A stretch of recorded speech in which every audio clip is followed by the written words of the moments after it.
Isang magandang araw po muli sa inyo mga minamahal kong mga kapatid sa Panginoon. Ito po ang inyong lingkod, si Pastor Ruel Camia po mula po dito sa Winnipeg, Manitoba, Canada para po sa ating pag-aaral ng Salita ng Diyos ngayong umaga. Welcome po sa Tinig ng Pag-asa. Araw po ng Miyerkules ngayon, ang ating pong pag-aaral ay pinamagatan ko pong God hates lying and liars. Ayan. So alam niyo po mga kapatid, deception in one form or another is a regular part of many people's lives in our world today. Para po bang napakadali na sa bawat isang tao ngayon ang magsinungaling. In fact, hayaan niyo po na i-share ko po saglit sa inyo ang isang video at alam ko po mga kapatid na ito ay usong-uso sa panahon natin ngayon o ito po yung pangunahing pinapanood ng maraming mga kababayan nating Filipino dahil ito po ay laman ng investigasyon ngayon sa Senado. Gusto ko lamang pong i-share sa inyo saglit at panoorin po natin ang video.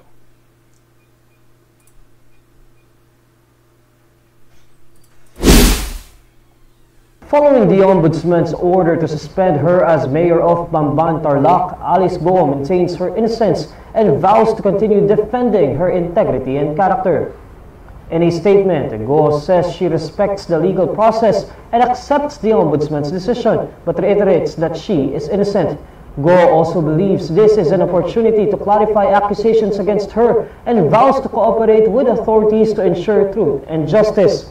The suspended mayor says she is deeply saddened by accusations hurled against her, lamenting she has been condemned even before being heard. She nevertheless promises her supporters in Bamban that she will remain firm in defending her name.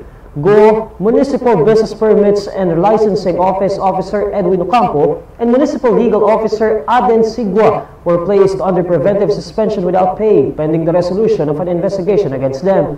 In the order, Ombudsman Samuel Martires said there are sufficient grounds to preventively suspend Go and two other town officials, considering that there is strong evidence showing their guilt.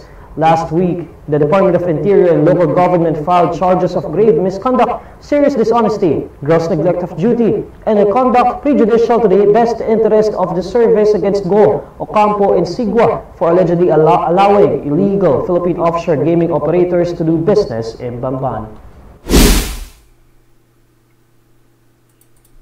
Yan po mga kapatid ang isa sa pinaka-controversial ngayon. Papaano ang isang Chinese, ang isang hindi naman ipinanganak sa Pilipinas ay naging isang Filipino at inilate registered pagkatapos ay tumakbo sa pampamahalaang panunungkulan at naging mayor pa. Alam niyo mga kapatid, kahit sa anggulo tingnan, hindi po kayang itanggi na yung mayor na yan ng Bamban ay nagsisinungaling.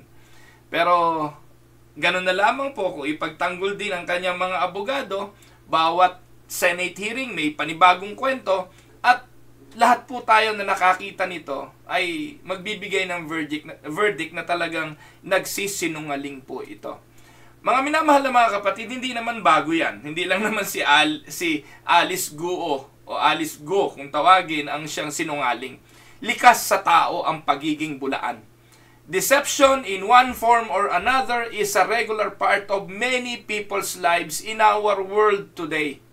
Sa pagbabayad lang ng buwis mga kapatid alam nyo po, napakarami na hindi naman nagbabayad talaga ng buwis sa Pilipinas. Kung matututo lang magbayad ng buwis ang mga Pilipino, pagkatapos yung mga binabayaran ng buwis at ginagamit po sa mamamayan, naniniwala po ako maunlad ang bansang Pilipinas, hindi kailangan ng mga ibang bayan ng Filipino para umunlad. But the sad thing is, hindi nagbabayad ng iba, yung mga ibinabayad, pinaghahati-hatian lang naman ng mga nakaupo sa pamahalaan at hindi naman nakakabalik sa taong bayan. Deception is a regular part of many people's lives. However, hindi lang po ito makikita sa politika, hindi lang ito makikita sa mundo at nakakalungkot, much to the church shame. many Christian continues to give in to the temptation to lie their way through life as well. Kaya po ang sabi ng Bible, ano po ang sabi ng Bible sa Proverbs 6:16 to 19? There are 6 things the Lord hates, 7 that are detestable to Him. Haughty eyes, a lying tongue, hands that shed innocent blood, a heart that devises wicked schemes, feet that are quick to rush into evil, a false witness who pours out lies, and a person who stirs up conflict in the community. Yan po mga kapatid ang kinamumuhian, detestable to God. Kaya nga po, bilin na bilin, isa po yan sa commandment sa 10. You shall not give false testimony against your neighbor. So anong kaibahan ng thou shall not lie and thou shall not give false testimony? Giving false testimony is lying, and God hates liars. Hindi lang po siya hate sa lying, galit din po siya sa sinungaling. Hindi lang po siya galit sa kasinungalingan, galit po siya sa gumagawa nito. At tandaan po natin, sabi nga nung narinig nating madalas, God hates the sin, but He loves the sinners. Hindi po yung totoo. Hindi po yung sin ang dadali niya sa impyerno, kundi yung sinners. Amen? So, He hates lying, and so is the liars. Yan po sinasabi ng Proverbs chapter 16 or chapter 6 verse 19 hanggang 16 hanggang 19. Now, kapansin-pansin na talagang isinama ng Diyos doon sa listahan ng kanyang kinamumuhian ang kabulaanan at ang pagsisinungaling. Ang tanong, why people tell lies? Bakit ang tao ay nagsisinungaling? Sa pag-aaral po, may na-discovering may 4 na specific na dahilan. People may lie for 4 specific reasons. At tingnan po ninyo, magsuri tayo ng ating mga puso. Kung tayo po yung mga nagsisinungaling, babagsak po yan sa 4 na kategorya lamang. Una, people lie to seek attention because they lack self-confidence. Nagsisinungaling ang tao dahil gusto niyang pagtakpan ang kanyang kakulangan ng kumpiyansa. And most of the time, ganun ang ating ginagawa. Nagsisinungaling tayo, pero sa loob naman natin, hindi ganun ang gusto nating sabihin. Yung mga excuses natin, most of the time, are lies. Kasinungalingan, para lang pagtakpan yung ating kakulangan ng self-esteem o ng confidence. Isa yon sa dahilan kung bakit tayo nagsisinungaling. Pangalawa, people lie to get benefit. Makakuha ng favor, ng incentive. Example niyan, when being interviewed or writing their resume, minsan hindi naman sinusulat yung totoo. Hindi naman sinusulat yung mga kahinaan. Ang sinusulat lang naman, kalakasan, hindi po ba? We don't say the truth when we are being interviewed or nagsusulat ng ating curriculum vitae o ng resume para makuha natin yung benefit. Naalala ko mga kapatid, yung Senate hearing na naman, yung si Morales, si Jonathan Morales. Ikaw ba ikay tinanggal sa serbisyo? Sabi niya, Opo, Your Honor. Hindi po ako tinanggal, kundi, narilib lang, Tapos doon sa kanyang mga pagkakatanggap sa PIDEA, ang sabi, bakit ka tinanggap gayong ikay nagsinungaling doon sa yung resume, sa yung mga papeles? Sabi niya, kung ako po ay nagsinungaling diyan, ba't naman nila ako tinanggap? Ba't nila ako ginawang agent ng PIDEA? So makikita niyo po kung naiintindihan niyo po yung sinasabi ko at kung nasubaybayan niyo po ang nangyayari sa Pilipinas, hindi niyo na po kailangang ipalinaw sa akin ang mga bagay na yun sapagkat alam kong alam nyo na maraming mga tao pagdating sa pakinabang, pagdating sa pabor, madalas ay nagsisinungaling para sa ating benefit. Yun po ang isa sa dahilan. Pangatlo, they lie to cover their mistakes. Sa Hardin ng Eden, yan yun para maitago yung kanyang kamalian, maitago yung kanyang kasalanan, magsisinungaling. Sabi nga, yun daw mga lalaki na gumagawa ng kalokohan sa kanilang mga asawa, 13 utos daw, o 11 utos ay yung wag-aamin. Kaya, puro kasinungalingan ang gagawin, huli na't lahat, hindi pa rin umaamin. They lie to cover their mistakes. At pang-apat, they lie to rescue friendship or relationship. Minsan, parang ito ay mababaw na uri ng kasinungalingan, pero aminin man natin kahit anong pagtatakip. Yung iba, pinagtatakpan yung si ganito, pinagtatakpan yung kasamahan, yung kaibigan, yung mahal sa buhay, at nagsisinungaling para gawin yon para i-rescue yung kaibigan, yung mahal sa buhay, o yung relationship. At common ito, nahuli yung anak sa, nakabangga yung anak, pag uwi sa bahay, hinahanap yung anak, nandiyan ba anak nyo? Wala. O kaya naman, sinisingil ng Bombay, sorry for the term, pero sinisingil ng pinagkakautangan, tatanungin, nandiyan ba nanay mo? Wala po, pero nandun naman sa loob. So yun po yun, ginagawa natin yung mga pagsisinungaling na yon to cover up or to rescue somebody within our relationships. So however, all the reasons given show that people lie for one reason. Isa lang ang dahilan kung bakit ang tao ay nagsisinungaling. Bakit? They lie because of their inability to bear the consequences of telling the truth. Likas sa pusong masama ang pagiging sinungaling. Kaya po nung kahit na born again na tayo, yung default na yun default yun ng tao, yung pagiging sinungaling. Kahit papaano, dala-dala pa rin natin kahit na Christian na. At hindi natin mapagtagumpayan yung pagsasabi ng totoo. And this indicates that liars are cowards and fearful people who don't value honesty. Alam nyo, yung mga taong sinungaling, mga duwag yan. Ano po? Bakit duwag? Hindi nila maharap yung katotohanan. Pinagtatakpan nila yung katotohanan, kaya yung nagsasabi ng totoo, yun po yung matatapang.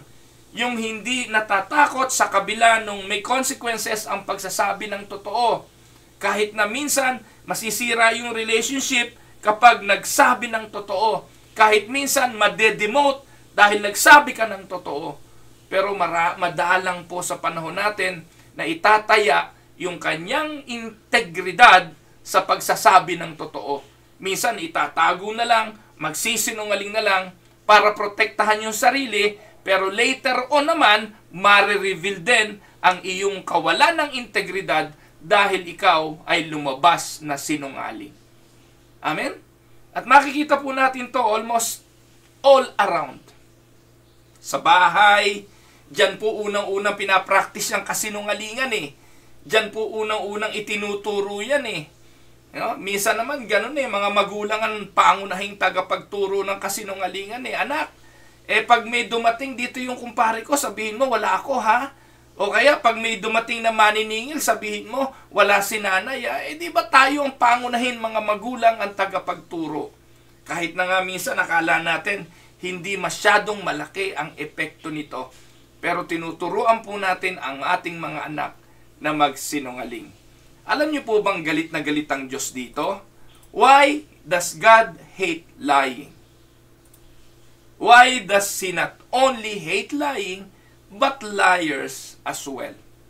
Alam niyo po, you can see that there are genuine reasons God hates a lying tongue, a lies, or a liars. At ito po ay makikita natin ang dahilan at bakit siya namumuhi. Una, dahil liars are dishonest people. Galit na galit ang Diyos sa dishonest. Galit ang Diyos sa kasinungalingan because the liars are deceptive and destructive. They are cowards. They are fearful. They are fools because they forget that their lies will one day lie to them. Alam niyo po mga kapatid, ang Diyos ay kailanman ay hindi nagsisinungaling. Opo? Ang Diyos kailanman ay hindi masusumpungan sa kasinungalingan. Mamaya-maya discuss natin, Pero makikita po natin, ito yung mga genuine reason why God hates a lying tongue. Liars are dishonest people, galit ang Diyos yan. Liars are deceptive and destructive, galit ang Diyos dyan. Liars are cowards, galit ang Diyos dyan. Liars are fearful, galit ang Diyos dyan. And they are fools because they forget that their lies will one day lie to them. Moreover, liars are divisive. Alam niyo po ba mga kapatid, na madalas ang mga pag-aaway-away sa loob ng simbahan, ang pagkakampi-kampi sa loob ng simbahan, at ang faction na nangyayari sa simbahan, bunga ng kasinungalingan at merong gumawa ng kasinungalingan. Alam mo, atin-atin lang to ha, sabi ni ganito, sabi ni ganoon. Ayun na po. Yun na po ang pagmumulan. Kaya nga po, liars are divisive. Na po? They are troublemakers and rebellious. All liars are ungodly. People who tell lies are friends and children of the devil and the father of all liars, which is Satan. John 8:44. Yung mga bulaan, yung mga kasinungalingan, kaibigan yan at anak daw ng demonyo. Yun ang sabi ng John 8:44. So God hates liars because they are eventually exposed and disgraced. Thereby, they dishonor their names and the names of God. These are things that the Almighty God will not want to identify with His glorious name. Hindi yan pwedeng pagsamahin. Parang tubig at langis yan. Kalugin mo man, hihiwalay at hihiwalay yan. Hindi pwedeng magsama ang katotohanan at ang kasinungalingan. So, tingnan po natin ang biblical references why God hates liars. The Bible provides many reasons. Ang isa po sa dahilan kung bakit galit na galit ang Diyos sa kasinungalingan, because God loves truthful speech and truth tellers. Nais ng Diyos ng katotohanan at magsabi ng katotohanan. Ang sabi ng Proverbs chapter 3:3-4, let love and faithfulness never leave you. Let love and faithfulness never leave you. Bind them around your neck. Write them on the table of your heart. Then you will win favor and good name in the sight of God and man. Be faithful. No po? Write it down on your neck. Bind them on your neck. Proverbs chapter 12 verse 22, lying lips are abomination to the Lord, but they that deal truly are His delight. Yung lying lips, abomination. Matindi po ibig sabihin ng word na abomination. Kasuklam-suklam sa Diyos ang sinungaling na labi. Pero yung pagsasabi ng totoo, they that deal truly, or nagsasabi ng katotohanan, namumuhay ng katotohanan, ay kalugod-lugod sa ating Diyos. Numbers 23:19, ang sabi po, God is not man, or not a man, that He should lie, neither the Son of Man, that He should repent. Hath He said, and shall He not do it? Or hath He spoken, and shall not make it good? Ang Diyos ay hindi tulad ng tao na sinungaling, o ng anak ng tao na dapat magsisi. Kapag sinabi niya, ginagawa niya, kapag kanyang binigkas, magkakatotoo ito. Hindi po sinungaling ang Diyos. So God loves truthful speech and truth tellers. Yan din po sinasabi ni Apostol Pablo kay Tito, chapter 1 verse 2, in hope of eternal which God that cannot lie promised before the world began. Diyan binibigyan ng emphasis ni Pablo na ang Diyos hindi nakapagsisinungaling. Sa Hebrews 6:18, that by two immutable things in which it was impossible for God to lie, we might have strong consolation who have fled for refuge to lay hold upon the hope set before us. It was mentioned by God that it is impossible for Him to lie. Bakit imposible sa Diyos ang magsinungaling? Kasi sinong pagsisinungalingan niya? Sarili niya? Can you imagine? Ganon din naman po mga kapatid daw yung tao Yung taong sinungaling, dalawa ang kanyang pinagsisinungalingan. Yung kanyang sarili at yung tao na pinagsisinungalingan niya. Pero meron siyang hindi kayang pagsinungalingan. At ito ay ang Diyos na nakaalam ng lahat ng bagay. Kaya yung mga bagay na relihiyon, mga bagay na kabanalan, na ginagawa natin ng may kasinungalingan, wala po itong magiging epekto, wala po itong magiging pakinabang sa atin, walang magiging pakinabang kahit maloko mo yung mga tao, kasi kung ginagawa naman natin ito para sa relihiyon, ibig sabihin nun, ginagawa natin yun para sa Diyos. Ang tanong, maloloko ba natin ang Diyos? Maloloko ba natin ang Panginoon? So, any form of religiosity na may halong kasinungalingan, wala po itong silbi. Ang tawag po ng Diyos dito, kaipokrituhan. Kasi po, kapag ginawa natin sa Diyos at hindi totoo, tinanggap na natin ang ganti at alam na natin sa ating mga sarili kung ano ang ating gantimpala sa kasinungalingan. Huwag kang umasa na nagtanim ka ng masama, ay aani ka ng mabuti. Walang ganun. Man shall reap what he sow.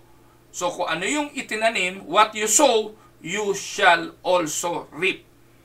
Apo, nagsinungaling ka ng kasinungalingan, aani ka ba ng katotohanan? Hindi po yun mangyayari. Pangalawa, lying reveals a lack of godliness. Kaya galit ang Diyos sa kasinungalingan. Ipinapakita lang nito ang ating kawalan ng kabanalan. Sabi ng Proverbs 12:17, an honest witness tells the truth, but a false witness tells lies. So ipinapakita ng kasinungalingan yung pagiging false witness mo. Pinakikita rito yung iyong pagiging hindi makadiyos, pagiging makasalanan. Ipinakikita ng kasinungalingan ang tunay na kondisyon ng puso ng tao. Proverbs 13:5, the righteous hate what is false, but the wicked make themselves a stench and bring shame on themselves. Yung matuwid, galit po siya sa kasinungalingan. Pero yung makasalanan, mamumuhay po sila. Saan? Sa kasinungalingan. Sabi po ng Proverbs 14:5, an honest witness does not deceive, but a false witness pours out lies. Yung matuwid na saksi, hindi siya mandaraya. Subalit, yung false witness, pupunuin ng kasinungalingan ang kanyang mga labi. Alam niyo po ba mga kapatid na God wants sincerity and truthfulness? Galit ang Diyos sa kasinungalingan. Kaya maging sa lahat ng ating ginagawang kabanalan, ang nais ng Diyos ay sinseridad. Kaya po yung kanyang pangangaral nung siya'y nabubuhay pa at kasama ang mga lagad, nakasentro lagi saan? Sa pagsasabi ng totoo. Ano ang tawag niya sa mga relihiyoso nung araw, yung mga pariseyo at mga eskriba? Ang tawag niya sa mga ito, mga ulupong, mga mapaggawa ng kasamaan, ang tawag niya ay mga ipokrito. Kayo ikay parang mga nicho na pinaputi sa labas, pero ang inyong mga loob ay mga kabulukan. Alam niyo po sa Sermon on the Mount, 6 times, binanggit po roon yung 3 distinct exercises, pero 6 times in the Sermon of the Mount, binanggit yung term na secret. Anong ibig sabihin nun? Yung pong paggawa ng bagay na ilihim na lang. Huwag na pong ipangalandakan. Huwag nang i-broadcast. Ay palatandaan ng pagiging sincere. Kasi most of the time, kapag ibino-broadcast, may iba kang motibo. Hindi ko po sinasabi na huwag nating ipakita. Huwag nating gawin. May mga bagay ho kasi na hindi natin kayang ikaila eh. May mga bagay po na hindi natin kayang gawin na hindi magmamanifest. Like, for instance, preaching the gospel. Pwede ka ba mag-preach na hindi nila malalaman? O kaya naman ay yung binabanggit sa Matthew chapter 6, giving, praying, and fasting. So those things can be seen. Halimbawa po ay yung tinatawag na congregational prayer.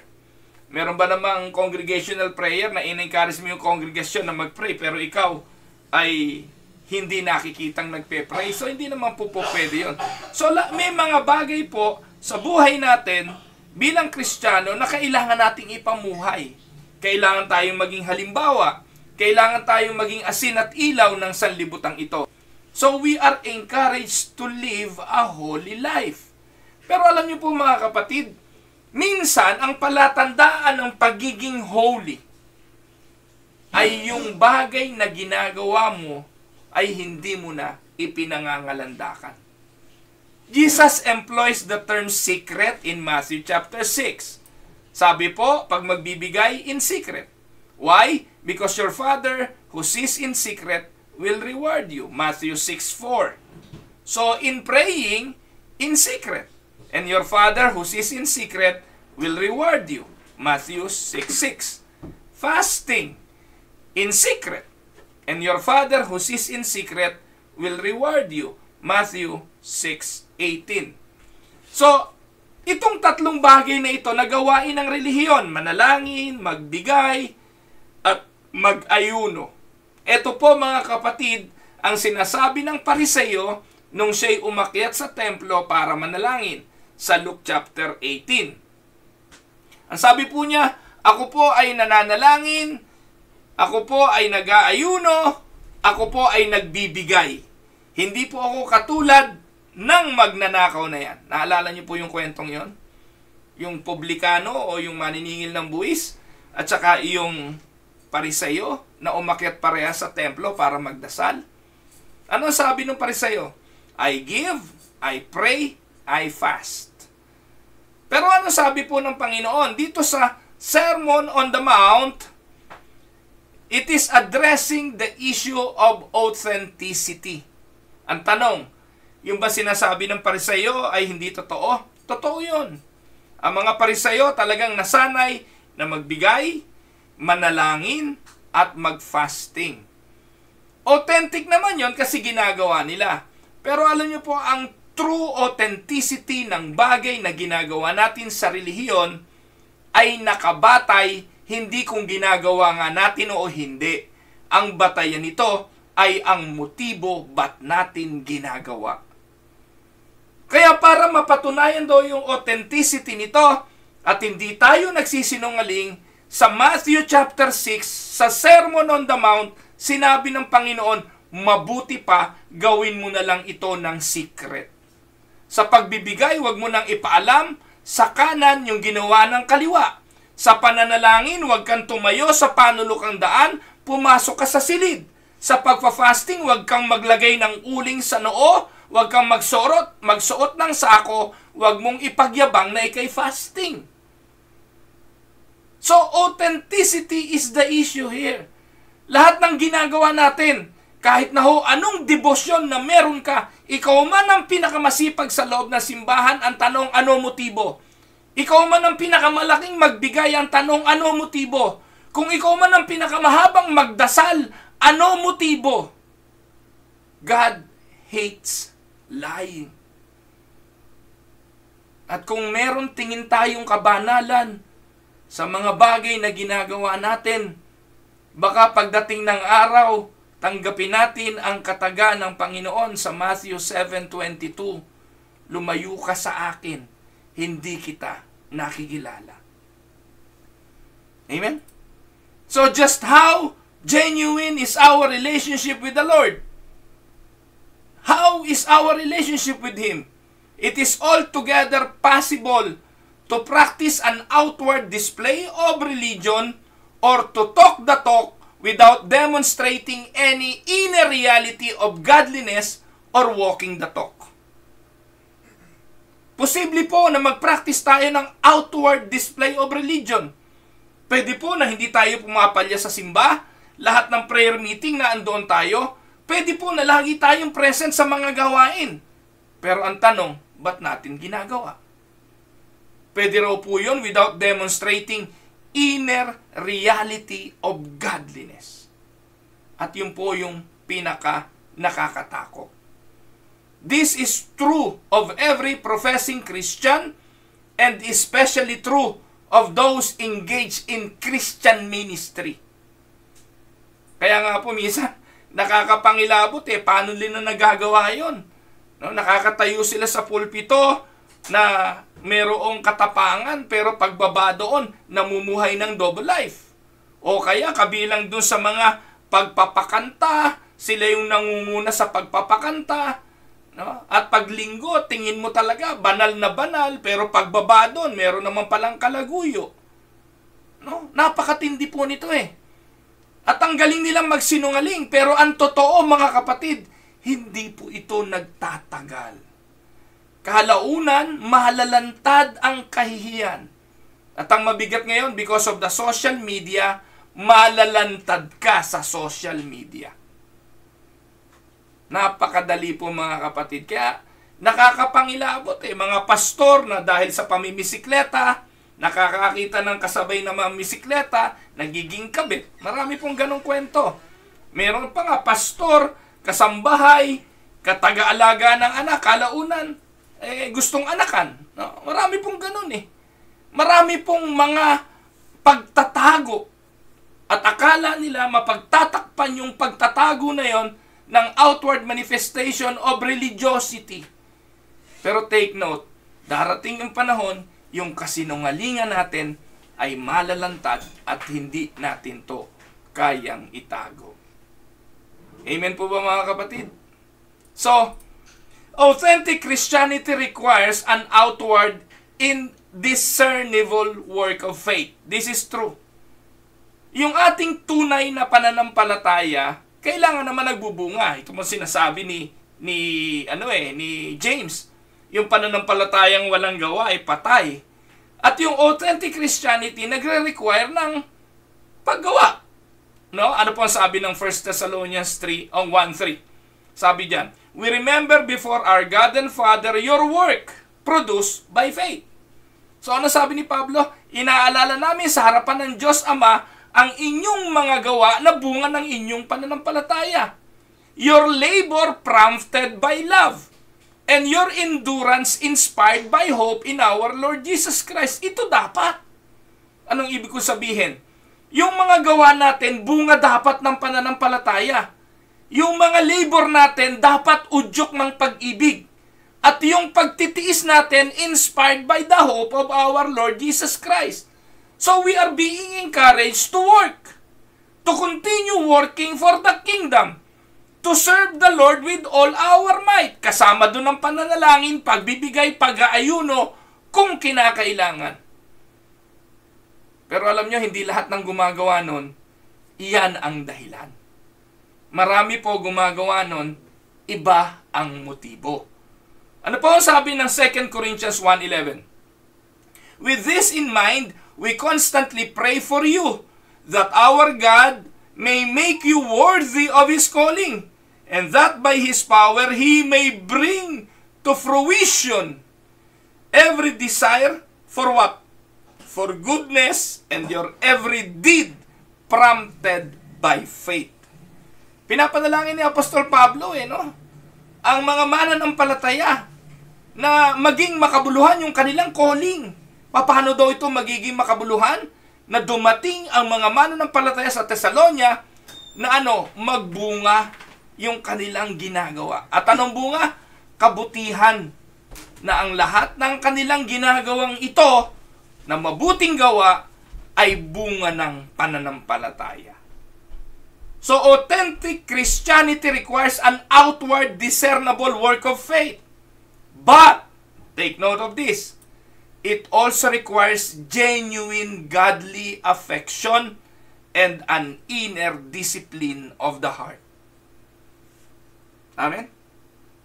Kung ano man pong ginagawa nating kabanalan, kung ano man pong ginagawa nating paglilingkod, yung inaakala nating service natin sa Diyos, ang pangunahing motibo dapat ay bunga ito ng faith at ito'y nagmumula sa authenticity ng puso at ng intensyon.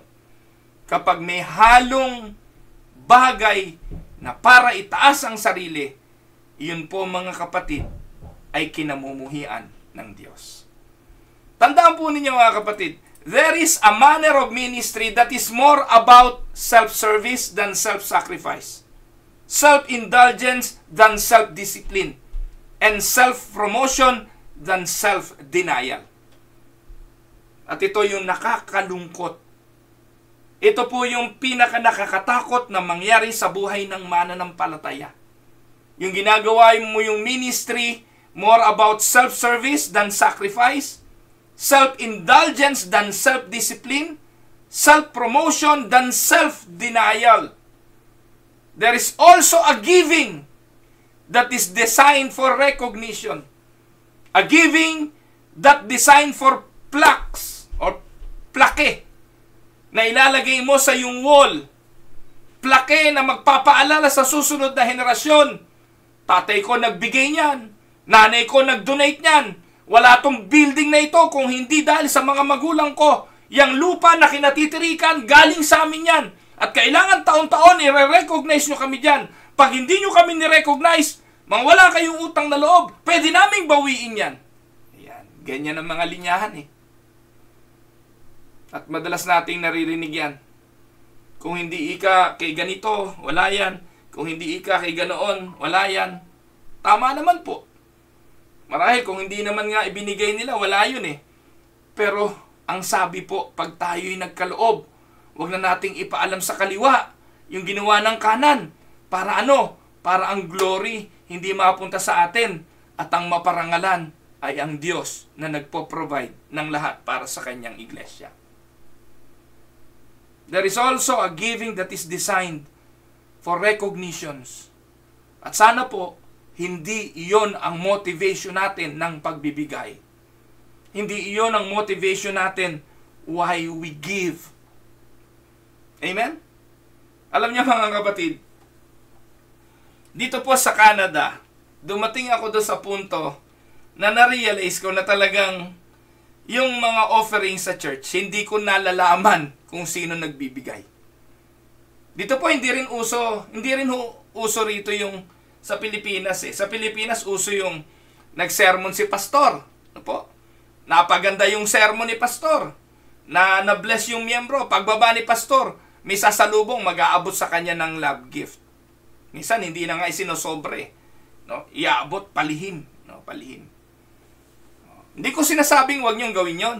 Ano po? Hindi ko sinasabing mali yon. Pero okay po yon. Ano po? At tama po yon. Wag nang ipaalam kung pinagpala mo naman si pastor. Ang problema lang doon, si pastor, dahil nakakatanggap ng ganon, minsan, naiisip ni pastor, pwede pala yung ganong mga sermon. Yung palang mga sermon na ganoon ang nakakapag-encourage sa miyembro magbigay. Kaya masasanay na puro ganon ang sermon. puro paawa, puro, may kinalaman sa kanyang buhay bilang pastor, may puro pagsuporta sa pastor, nagiging ganon, ang mga mensahe ng pulpito para makakuha ng mga sikretong abutan at sikretong bigayan. Minsan naman, dito sa Canada, kasi dito lahat ng donation, lahat ng donation na ibinibigay sa church ay isinusuklian ng donation receipt. Yung po donation receipt na yon, pag filing na po ng income tax, pwede po yung i-file ng individual na nagbigay. Halimbawa, nakapagbigay ka ng, let's say, $4,000 o $5,000 a year bilang donation mo sa church, yung tithes mo. So, pagdating ng year-end, bibigyan ka ng donation receipt, $6,000. Mababawas yun doon sa income mo. At yun, makaka-refund ka. Dahil bumaba na yung income mo eh. Dahil doon sa donation mo. Malaking tulong yun para maka-refund. Kaya dito po uso yung refund na tinatawag. Sa Pilipinas lang naman, hindi nakaka-refund eh. Nagbayad ka ng tax. Ikaw pa, abono ka pa, magbabayad ka pa, pero hindi ka makaka-refund. Dito po nakakatuwa.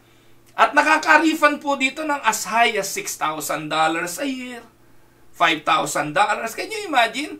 Nag-offering ka na, nagbigay ka na sa gawain ng Panginoon, pagdating ng bayaran ng tax, may refund ka pa na nakuha mo. Kaya, yung pagbibigay dito mga kapatid, ay hindi nakakabigat. Kaya kailan yung, sabi doon sa Bible sa second Corinthians 9 na magbigay tayo ng hindi nabibigatan. Kasi po ang intention nga ng pagbibigay, babalik din to may refund Pero hindi lang po yun. Yung pangako na yung mga bagay na hindi sa atin, ibigay natin sa Diyos dahil siya naman ang nagbigay nito. At yung pangako ng Diyos na siya ang magpo-provide sa atin, nararanasan naman yun ng mananampalataya. Pero ang point ko ito, yung ibang Kristiyano, mauutak. I would like to remind yung mga churches dito sa Canada at yung mga miyembro na nakikinig sa akin sa Tinig ng Pag-asa. Kayo, kung magbibigay kayo sa church at bibigyan nyo si pastor ng personal, iabot nyo na sa kanya. Kung sa kanya yan. Huwag nyo nang ilagay sa sobre, tapos ilalagay nyo for pastor. Kasi pag pumasok yan sa loob ng simbahan, automatic bibigyan niya ng donation receipt. Hindi naman pumunta sa simbahan niya, kundi diniretso mo kay pastor. Mali yun. Kaya mga kapatid, kayong nakikinig sa akin, dito sa Tinig ng Pag-asa, miyembro ng Unida Christian Church of Canada, at gusto mong mag-love gift dahil na-bless ka sa sermon ni pastor, iabot mo sa kanya, wag mong isosobre. O isobre mo man, wag mo nang padaanin sa simbahan. Ang tanong, ba't mo pinadaan sa simbahan? Para makita pa ng treasurer na nagbigay ka para kay pastor dahil mahal mo si pastor? Wag nang ganon. Kasi bibilangin pa yung, guguluhin mo pa yung guguluhin mo pa yung record ng simbahan, at ang isa pa doon, magbibigay ka sa simbahan para ma-issuean ka ng donation receipt na diniretso mo naman kay pastor. Mali. No? Ngayon, pag binigay mo sa simbahan, malaki naman ang sweldo ni pastor, hayaan mo na simbahan magpasweldo kay pastor. Wag na. Hindi po ito applicable sa Pilipinas kasi wala naman donation receipt doon. Pero ang pinupunto ko po rito, may mga pagbibigay na ang layunin ay recognition. Ang authentic giving, hindi na po ipinapaalam. Amen?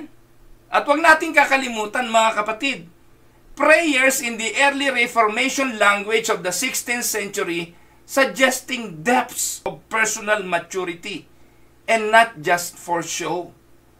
Noong araw, yung pananalangin ay lengguwahe ng malalim na spiritual maturity. Hindi lang ho mga kapatid para makita, hindi lang maging panoorin. Ngayon po ang panalangin, palakasan. No? Minsan po gagamit pa ng mga lengguwahe hindi maintindihan. Na palatandaan ng hindi maturity, kundi ng kababawan at ng kawalang lalim ng pagkaunawa sa pananalangin. When it comes to prayer, mga kapatid, ang sabi ng Bible, ang Diyos Amang nakakaalam ng mga bagay sa lihim ang tutugon sa ating mga dalangin. Meron pa bang ibang bagay na importante doon?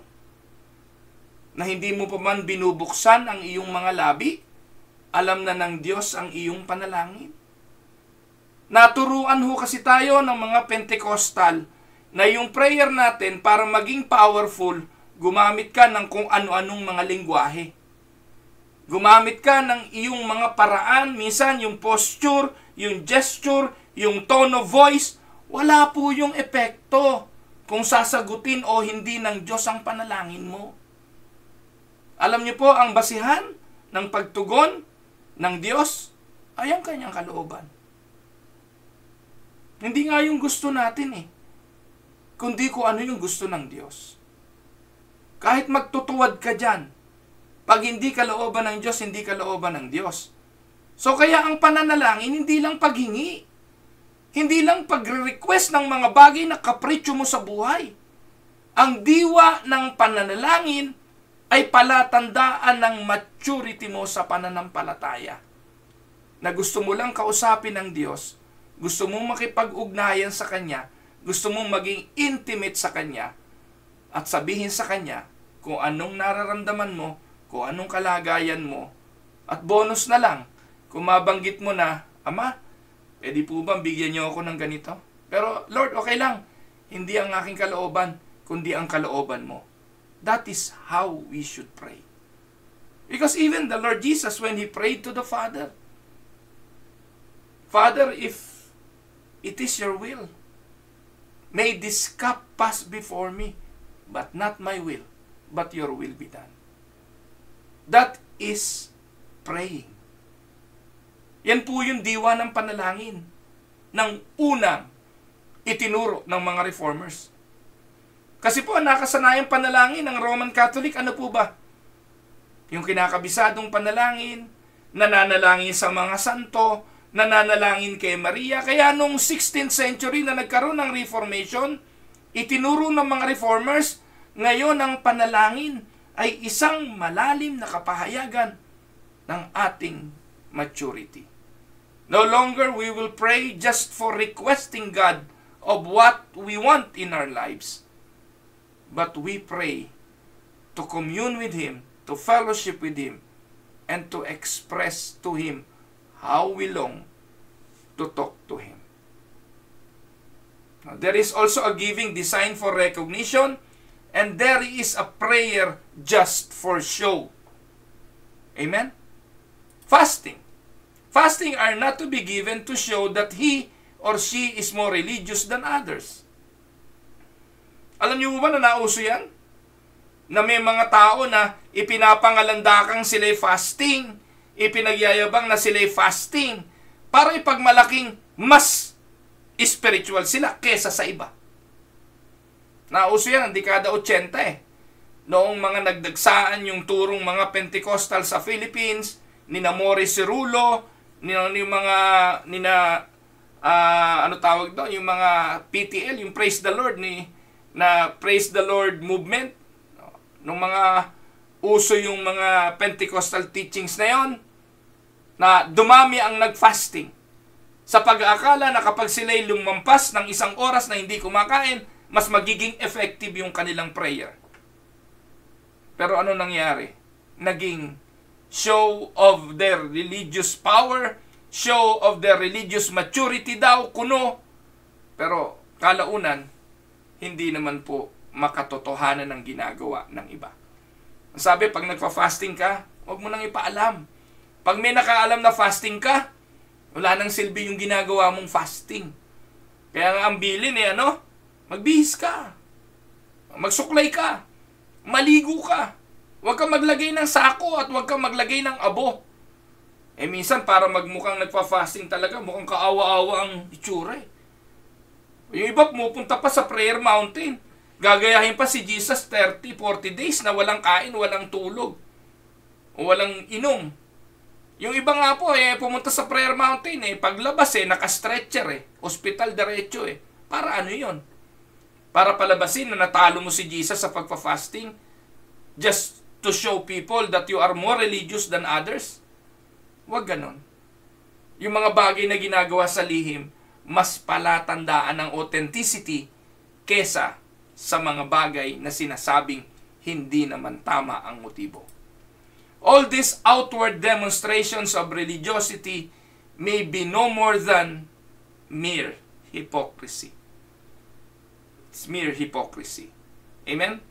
So, ano sabi ng Panginoon? The Greek word translated hypocrites refers to the mask worn by the ancient actors as symbols of pretense and show. Yung Greek na hypocrites ay nagpapakita ng mga taong may suot na maskara. Iba ang ipinakikita sa labas, iba naman yan sa nasa loob. Matthew chapter 6 verse 2, so when you give, ano sabi? Do not announce it with trumpets as the hypocrites do. Kasi marami pong nagbibigay bunga ng kaipokrituhan. Tumatayo sila sa sinagoga at sa mga street corner para to be honored by others. Truly I tell you, they have received their reward in full. Huwag nang ipangalandakan, huwag nang mag-blow ng trumpet, huwag nang bigyan ng parangal, ilagay sa plaque o ilagay yung donated by. When you give to the needy, do not announce it. Sa Matthew 6:5, when you pray, do not be like the hypocrites. Ito mo, laging ganun Pag nagbigay, do not be like the hypocrites. Pag nagdasal, nanalangin, do not be like the hypocrites. At pag nag-fasting, do not be like the hypocrites. So ano ibig sabihin yan? Anumang kabanalang gagawin natin, huwag tayong magsinungaling. Huwag tayong maging ipokrito. Galit na galit ang Diyos dyan. Po. Do not give with fanfare. Do not pray with pride. Do not fast with notice. This ministry is unauthentic. Kapag nalaman ng iba, it is a sham. Amen? Leadership calls for genuineness, authenticity, and transparency. Tandaan po natin, inauthentic ministry was a charge leveled against Paul. Bintang po ito kay Apostol Pablo Alam niyo po, may sulat sa 2 Corinthians 10:10, yung mga taga-Corinthians, sinabi nila na si Paul ay may discrepancy between the way he wrote the letters and the way he was in prison. Kasi habang nasa prison siya, yung kanyang letter ang tapang. Yung kanyang letter parang ang lakas. Pero nakakulong naman siya. Kaya ang sabi ng mga mananampalataya sa Corinto, 2 Corinthians 10:10, actually, hindi po ito mananampalataya eh. Ang sabi po ng mga tao doon sa Corinto, for some say, hindi po lahat, no? Some say, his letter are weighty and forceful, but in person, he is unimpressive, and his speaking amounts to nothing. So, yan yung akusasyon kay Paul eh. Ang tapang ika ng sulat mo, ang bigat ng sulat mo, pero sa katotohanan, unimpressive ka. At yung mga sinasabi mo, walang halaga. So, his letters are weighty. It is a serious charge. And in this second letter to the church at Corinth, Paul spends almost the entire time defending himself. Pinagtatanggol ni Apostol Pablo ang kanyang sarili. Pero yung mga kritik na ito came from jealousy and therefore bore no legitimacy. Yan pong mga kritik ni Apostol Pablo yan probably are not Christians.